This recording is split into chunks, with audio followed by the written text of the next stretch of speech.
안녕하세요. 이야기 드라마 치료 연구소 이드치 연구소 지경준입니다. 지금은 2021년 2월 10일 수요일 오후 3시 40분입니다. 연구소에서 바라본 북한산 풍경을 보고 계십니다. 코로나19로 인해 심리극 진행에 어려움을 겪은 지 이제 1년이 지나가고 있습니다.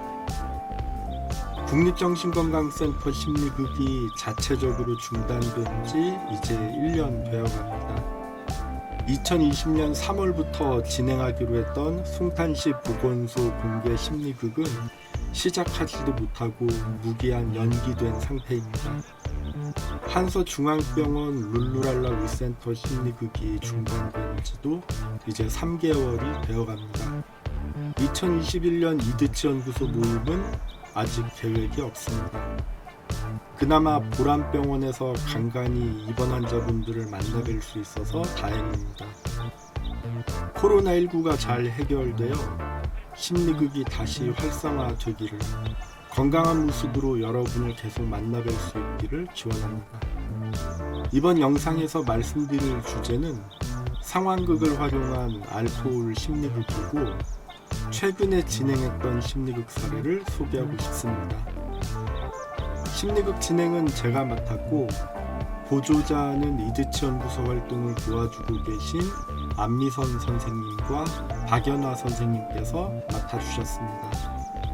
이곳은 상황에 따라서 담당 사회복지사께서 도와주시기도 합니다. 관객은 모두 남성이고 대부분 알코올 관련 치료를 위해 입원하신 분들입니다. 이번 심리극에는 주인공을 지원하시는 분이 안 계셔서 저는 두 사람의 대화 장면을 만들고 싶다고 말했습니다. 그래서 보조자 한 분을 주인공으로 먼저 초대했고, 주인공에게 관객 중 한 분을 대화 상대로 초대해달라고 요청했습니다. 주인공은 곧바로 오늘 처음 심리극에 참석하신 분께 도움을 요청했고, 그분은 흔쾌히 초대에 응해주셨습니다. 저는 주인공이 친구에게 하소연하는 것으로 대화 장면을 시작하고 싶다고 말했습니다. 주인공은 남편의 음주 문제를 친구에게 하소연했고, 초대받은 관객은 친구이면서 여성이 되어 좀 더 이해하는 마음으로 남편과 대화로 해결해 보기를 권유했습니다. 저는 관객 중에서 남편을 섭외했습니다. 한 분께서 저의 요청에 응해주셨고, 자발적으로 술에 취해 귀가하는 연기를 보여주셨습니다. 저는 또 다른 보조자에게 자녀 역할을 부탁했습니다. 자녀는 술 취한 아빠에게 한마디 했고, 주인공은 친구에게 내가 이러고 산다 라고 말하면서 계속 하소연했습니다. 친구는 입원 치료를 권유했습니다. 남편은 주인공 친구의 말에 순순히 응했습니다. 이 장면이 마무리되면서 관객들의 자발적인 박수가 나왔습니다. 아마도 친구 역할을 맡아주신 관객께서 진지하게 주인공의 하소연을 들어주고 남편과 대화로 해결해보라며 설득했고, 남편에게 왜 입원 치료가 필요한지 잘 설명해 주신 덕분이라고 생각합니다. 이제는 남편으로 주인공이 바뀌었습니다. 저는 남편 역할을 맡았던 분을 새로운 주인공으로 다시 모셨고, 장면을 바꿔서 남편은 병원에 입원했고 병원에서 면담하는 장면을 만들고 싶다고 말했습니다. 관객 중 한 분이 자발적으로 손을 들어 의사 역할을 지원해 주셨습니다. 면담 장면은 실제 병원 면담과 비슷했습니다. 의사 역할을 맡아주신 분도 주인공도 자신의 역할을 진지하게 연기해 주셔서 면담 장면이 마무리되는 순간 관객석에서 자발적인 박수가 나왔습니다. 의사 역할을 맡아주신 분께 소감을 여쭈어보자 자신이 의사 선생님께 들어야 할 말을 오히려 자신이 말해버렸다며 적반하장이라는 생각이 들었다고 말씀해 주셨습니다. 저는 그분에게 선생님께서 의사 역할을 잘 연기해 주신 덕분에 실감나는 면담 장면이 만들어진 것 같다고 말씀드렸고 감사 인사를 드렸습니다. 그리고 실감나는 면담 장면을 함께 만들어주신 주인공에게도 감사 인사를 드렸습니다. 저는 주인공에게 한 장면 더 진행해보고 싶다고 말씀드렸습니다. 저는 잠시 어떻게 진행하면 좋을지 고민해보았고 제가 직접 이중자가 되어 입원한 남편의 복잡한 심정을 목소리로 표현해보는 것이 지금 이 상황에서 최선의 선택이라는 생각이 들었습니다. 제가 직접 주인공 뒤에서 주인공의 복잡한 마음을 대사로 표현해 보겠다고 설명한 뒤 저는 단주를 거부하는 마음, 단주를 수용하는 마음, 단주로 갈등하는 자신의 마음을 이해하고 지지하고 격려하는 마음, 이렇게 세 가지 마음의 역할을 맡아서 주인공 뒤에 서서 좌우로 위치를 바꾸어가며 독백했습니다. 진행 도중 주인공은 진지하게 단주의 의지를 표현했습니다. 주인공에게 잠시 소감을 여쭈어 보았습니다. 주인공은 세 가지 목소리 모두 자신의 생각과 같았다고 말씀하셨습니다. 주인공은 잠시 눈물을 닦은 뒤 세 가지 목소리 중에서 자신을 이해하고 지지하고 격려해준 목소리가 가장 가슴에 많이 와닿았고 지금 병원에 입원해 있는 이 상황이 자신에게 주어진 마지막 입원이라는 생각으로 잘 치료받고 싶다고 말씀하셨습니다. 주인공은 역할극 속 가상의 남편이 아닌 자기 자신의 이야기를 하셨습니다. 저는 주인공에게 지금 선생님께서는 시도 때도 없이 아내에게 연락도 없이 술 마시고 늦게 들어와서 아내 친구의 조언을 받아 병원에 입원한 남편 역할을 맡고 계십니다 라고 말했고 연극을 하고 있다라는 것을 언급한 뒤 조금만 더 역할을 맡아달라고 부탁했습니다. 저는 주인공에게 잠시 자리에서 일어나 의자 뒤에 서보도록 부탁했고 앞에 있는 빈 의자에 방금 자신이 연기한 가짜 남편이 앉아있다고 상상하면서 한 말씀 해주시기를 요청했습니다. 주인공은 잠시 생각한 뒤 빈 의자를 향해 지지와 격려의 말씀을 해주셨습니다. 저는 빈 의자에 앉아있는 주인공의 어깨를 다독여주는 척 연기해달라고 부탁했습니다. 주인공은 곧바로 저의 부탁에 응해주셨습니다. 심리극을 진행한 지 어느새 1시간이 지났습니다. 심리극이 끝나고 저는 남편 역할을 연기해 주신 분과 별도로 10분 정도 이야기 나누었습니다.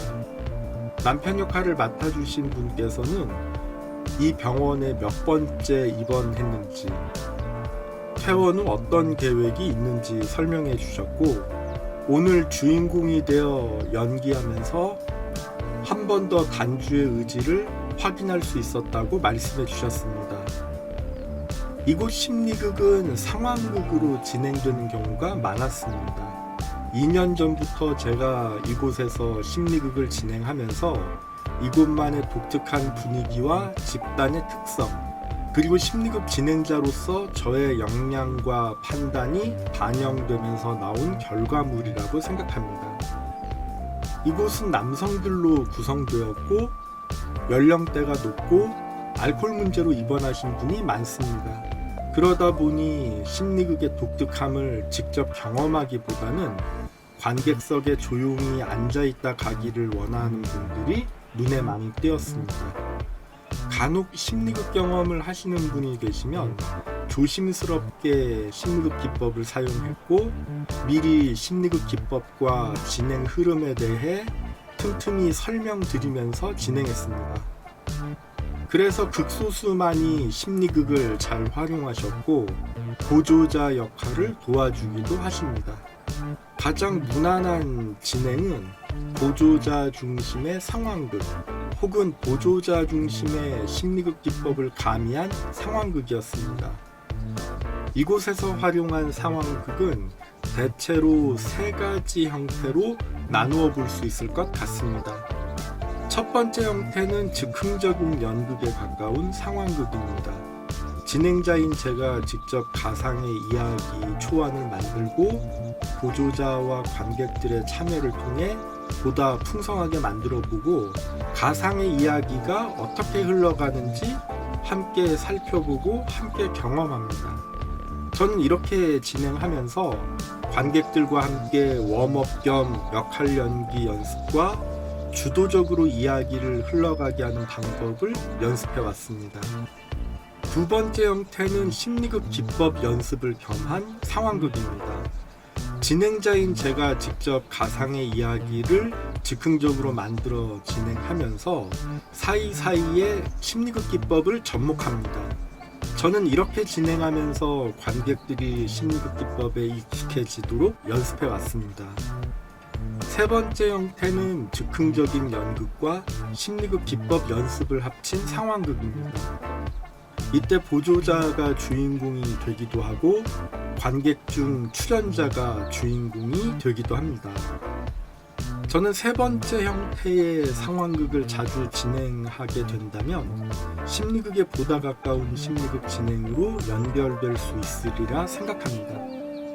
이곳 심리극은 한동안 첫 번째와 두 번째 상황극 형태의 웜업에 가까운 심리극을 해왔다가 이번 심리극 시간에는 세 번째 상황극 형태의 웜업과 본극과 마무리가 축약된 심리극에 가까운 심리극을 진행했다고 생각합니다. 이곳만의 독특한 분위기와 집단의 특성, 그리고 심리극 진행자로서 저의 역량과 판단이 반영되면서 나오게 된 결과물이라고 생각합니다. 저는 고전적인 심리극에서 벗어나지 않는 범위 내에서 상황에 맞는 방법을 고민하고 적용해 왔다고 생각합니다. 이 상황극 안에는 거울 기법이 반영되었습니다. 가상의 상황극 안에서 배우와 관객은 부분적으로 자신의 모습을 비춰볼 수 있는 독특한 기회를 가질 수 있었습니다. 또한 드라마 치료의 다양한 원리를 적용하여 고전적인 심리극의 형식과 다른 듯 하면서도 치료적인 접근을 시도해 볼 수 있었습니다. 이와 관련해서 이드치 연구소 유튜브 채널에 있는 드라마 치료 이해에 도움되는 용어를 소개합니다. 저는 이번 심리극이 안전하게 진행되었다고 생각합니다. 관객들이 출연자들의 연기를 함부로 평가하거나 충고하거나 조언하지 않아서 안전도가 보다 더 높았다고 생각합니다. 그리고 출연자들은 관객의 눈치를 보지 않고 자신의 판단에 따라 특정 인물의 역할을 연기할 수 있었습니다. 연기자들의 자발성과 창조성이 보장받을 수 있는 존중의 분위기가 자연스럽게 조성되어 의미 있었습니다. 저는 심리극에 참여하다 보면 무대 위에서 연기하면서 자연스럽게 나의 이야기가 묻어나는 신기한 경험을 할 수도 있고 나의 이야기가 녹아드는 신기한 경험을 할 수도 있다고 말합니다. 이것은 거울 기법과 관련 깊다고 생각합니다. 관객석에서도 이러한 경험을 할 수 있습니다. 저는 거울 기법 덕분에 고전적인 심리극을 벗어나지 않는 범위 내에서 상황극을 활용한 독특한 진행을 시도해 볼 수 있었습니다. 이러한 경험은 텔레라는 단어와도 연결된다 생각하고 공유와 공감이라는 단어와도 연결된다 생각합니다. 저는 어떠한 계획과 의도를 갖고 진행하지 않았습니다. 이렇게 시작해보면 어떨까라고 생각했고 어떻게 진행하면 지금의 이야기가 보다 풍성해지고 원활해질까라고 생각했고 어떻게 마무리하면 지금의 이야기가 보다 안전하게 마무리될까라고 생각했습니다. 이번 심리극은 무대 위에서 연기하신 분들의 자발성과 창조성 덕분이었고 관객들의 자발적인 집중과 반응과 의견 덕분에 보다 의미 있고 풍성하고 원활한 심리극이 되었다고 생각합니다. 저는 이번 심리극 경험을 통해 함께 만드는 안전한 심리극이라는 문구를 떠올려 보았고 또 한 번 배움의 시간을 가졌습니다. 이번 심리극에 함께 해주신 이드치 연구소 활동가 안미선 선생님, 박연아 선생님께 다시 한번 감사드립니다. 감사합니다. 질문이나 의견 있으시면 댓글이나 이메일 부탁드립니다. 저는 정신건강 전문 요원으로서 자극적이지 않고 싱거운 심리극, 느리고 느린 심리극, 때론 기다림이 필요한 심리극, 특정 도구에 의지하지 않는 심리극, 특정 기법을 남용하지 않는 심리극, 두통을 주의하는 심리극, 주인공의 스토리 주도권을 보장하는 심리극, 주인공을 이용하지 않는 심리극, 기본에 충실한 심리극, 주인공을 위한 심리극, 함께 만드는 심리극, 안전하고 마음 편한 심리극 진행을 위해 노력 중인 이야기 드라마 치료 연구소 이드치 연구소 운영자 지경주입니다. 끝까지 시청해 주셔서 감사합니다.